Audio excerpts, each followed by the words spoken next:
Okay, interesting. So as you're solving these individual cases, you're trying to survive any entity that comes from the other side while also trying to solve, in a way, the murder of your grandmother. Tough lesson. Are you sure everything is all right? I know that at night you are busy helping me, and during the day you try to open new rooms in the house, but there is a limit to everything. Maybe your hallucinations with mirrors are just a reaction to a lack of sleep? Do me a favor and go to rest as soon as you finish this case. A local school teacher died of a heart attack right in the middle of the church. This case would not interest us if the headmistress of the same school had not died of a heart attack at the exact same hour. Do you want to know about another coincidence? The headmistress corresponded with our old woman for the last several years. Autopsy has shown that they were poisoned an hour before their death. Find out who did it.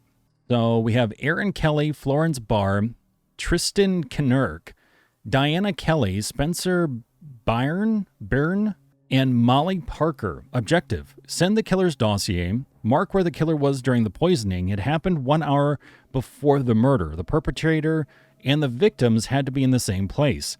Send 2 of his features by using dowsing on 2 victims. So as you can see, as we go through the cases, we're adding on an extra layer every single time pretty much. Let's see what else opened up real quick. There's this room here with a symbol. That hasn't been opened up yet. I love the sense of progression. I think that's so cool. As you continue on, the character opens up new rooms in the house. That's very cool. Aaron Kelly is a victim. This was the teacher. A teacher in a public school. He died of a heart attack in front of his wife while they were attending church. Death was January 28th, 1904 at 1300. Okay, so the ones in green are the victims. Got it. Headmistress of the school. She experienced coronary symptoms while she was in the shoemaker's shop. Shoemaker called for help, but by the time the medic arrived, Miss Barr had already died. And the suspects would be Tristan Knirk. In his homeland, Mr. Knirk worked as a doctor. When he arrived here, he managed to get a job only as a school janitor. He started a family in our town. Tristan is a proud Irish, so he often has problems with the locals. His son attended our local school in Mr. Kelly's class, but stopped due to a personal difference with other kids. I think that this is the only part of the story, and it is worth taking a closer look at. Diana Kelly. Diana is Mr. Kelly's wife. She works as a science teacher at the same school. She is a daughter of an apothecary, so she may understand a thing or two about poisons. In addition, it was rumored that her husband was having an affair with the headmistress, so Diana had not only the opportunity, but also the motive. Spencer. Unfortunately, he is my neighbor. He was expelled from the local school, a great achievement considering he continues to study here. He continued to hang out with his old friends. He bragged to them that he would punish those who kicked him out. And then Molly Parker. Miss Parker is obsessed with her daughter's success, and that's all you need to know about her. She often quarreled with Mr. Kelly because he refused to raise her daughter's annual grade. The headmistress, Miss Barr, supported him on this. I know that doesn't look like a motive for murder, but it could have been enough for Miss Parker. I really like this concept so far. It's so unique and just so fun.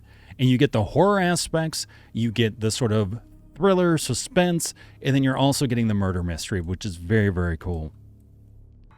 Oh, 7. Let's just make sure Florence was also there. Huh?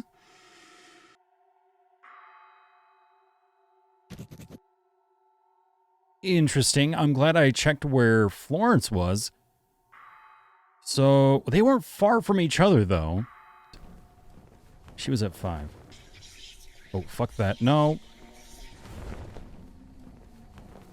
Be gone, Satan. Not today. Look, I am trying to do the right thing, all right? Don't you get pissy with me.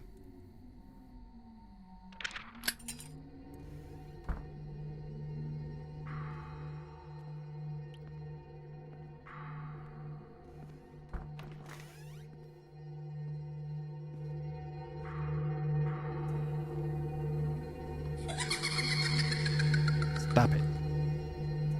That's enough. Okay, children's toy green. Never! Fine, fine. You win this time. So, we are looking at toys. The color of the toy shows the color of the murderer's eyes. It was Molly. Eye color.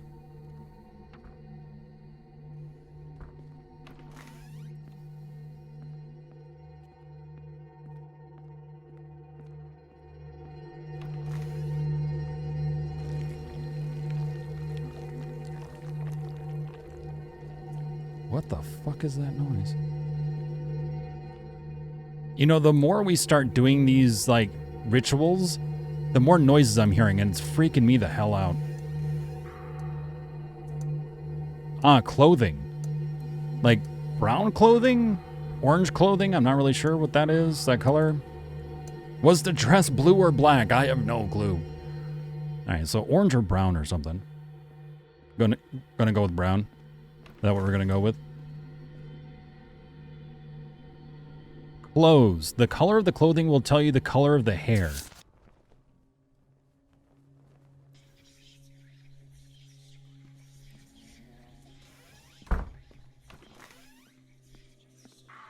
Oh shit, there's another mirror right here. No, no, no, no, no, no, no, no. Oh, that was close. Oh, ooh, it's black. Oh, Lord. Where did that mirror come from? Good God. Okay, good to know. That was almost really bad.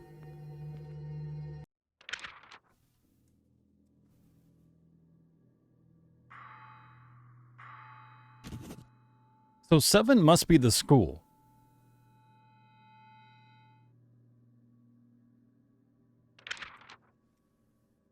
Yeah, 7 must be the school. Interesting. Okay. So at the time of death, almost everyone was at the school except for Tristan and Florence, which is weird. As they're the teacher and the headmistress, but okay. And they're not even in the same location either. Yeah, so Diana was... Oh, Diana wasn't at the school. Where? Oh, no, that's right. Diana was over here where Tristan died. So she was at the church? Spencer was still at 7. Molly was at the school.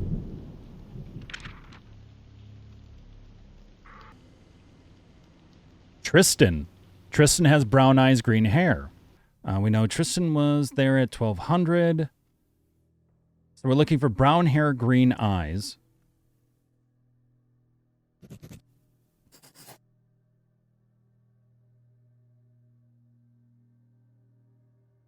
And then from there, we know that Molly's at the location, but has black hair, not brown hair. And Spencer has blue eyes. Diana's not even at the location.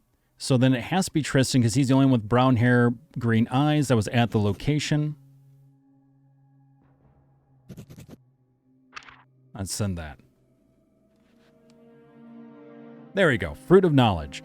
Mr. Knurk told the investigator about how the school treated his son. The teachers did their best to make him quit the school. This Irish boy should know his place, and other nonsense you'll hear in old families. It all ended with the teacher persuading other children to beat him up.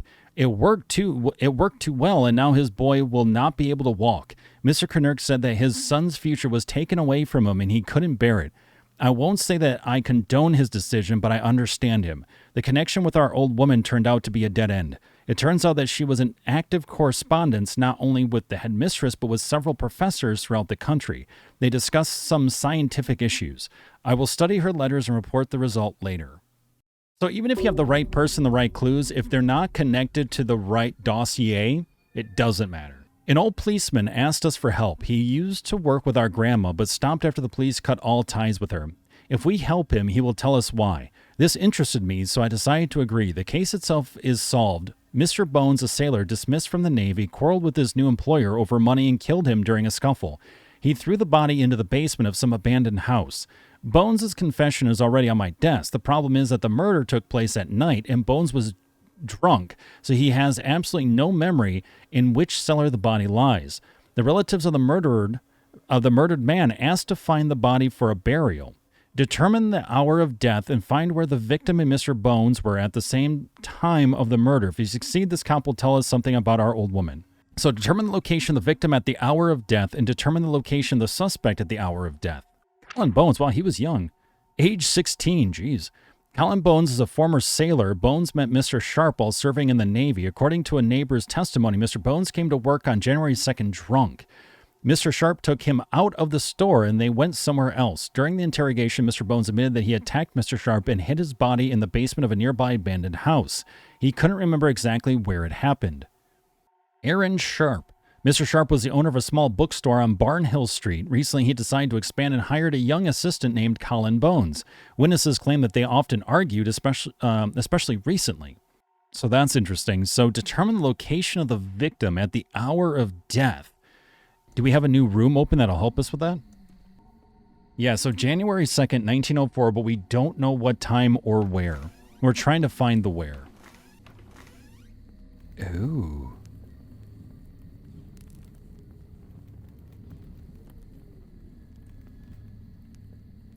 In order to determine the hour, day, and month of death, do the following. Make sure that the ritual candle is lit, put the victim dossier on the stand, determine the zodiac sign of the victim by using the table on the next page. Turn the wheel of Thanatos so that the black arrow points to the zodiac sign of the person. Identify the key letter of the first name. It depends on the element as described on the next page. Open the Chaldean table on the next page. Determine the key number for key letter of the name. Holy shit.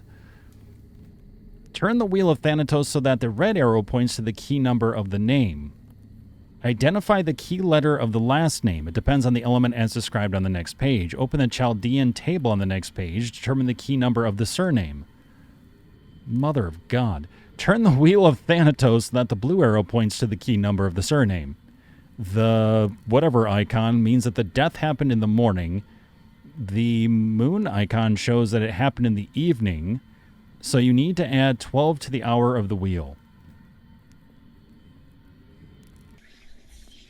Fuck. What the fuck? Oh. I was like, where's the mirror? I'm doing circles. Okay, yeah, I guess it's the first name, because this says surnames. Yeah, I guess so. So, water sign, the last letter of the first name, which is N. So then N would be 5. Identify the key letter of the first name. It depends on the element as described on the next page. Open the Chaldean table on the next page. Determine the key number for key letter of the name. 5. Turn the wheel of Thanatos so the red arrow points to the key number of the name. So I feel like, if anything, you put this in a tutorial. You don't put this in the main game. I mean, you do, but like once people run it in a tutorial. Where is 5? So 5 is down here.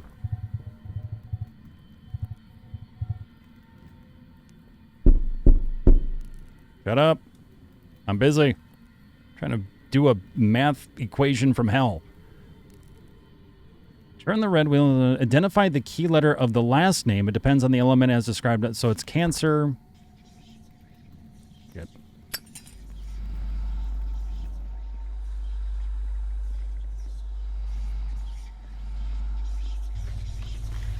No, you don't. No, you don't. Thank you. No, thank you. So water sign, if the surname has identical letters, then the key letter of the surname is the last one. If not, then it's the first one. So sharp. So no identical letters, therefore it should be the first one. Identical letters, then if not, then the first one. So S is 3. Jesus fuck. Thank you. It's really the sound effect. It's not even like the lights going out. It's the freaking sound effect. Good. Now there's the first one. Okay, so S is... What did we say it was? S is 3. Turn the blue wheel. Oh. Come on. So the month is... January. The day is 2. And the hour is 12. So supposedly January 2nd, the 12th hour at 1904. But this shows evenings, so you actually want to add on 12 hours. So icon means the death happened in the morning. The sun means it happened in the evening. So you need to add 12 to the hour of the wheel. So yeah, so I guess 24 or 0 at that point. So 0, 2, 1, 1, 2, 0, 24. Okay. I think that's it. Like, when you finally get it all together, it makes sense. But the problem is trying to figure all that out and then trying to do it all within a kind of time limit in a way, even though you're not really sure what that time limit is, while also dealing with like the mirrors and stuff. Was midnight. Month was 1, 2, actually 1, 2, 1904. I'm pretty sure that is right.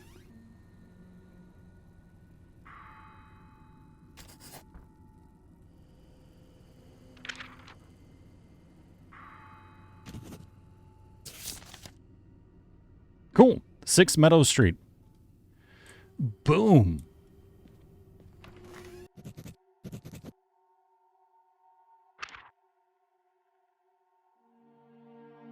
We checked the place you indicated and found the body, so our new friend agreed to tell us about his work with our grandma.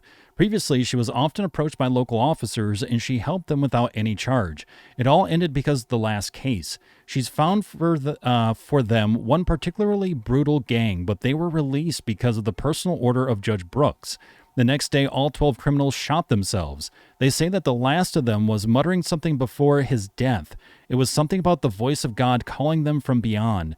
The police didn't work with old woman after that.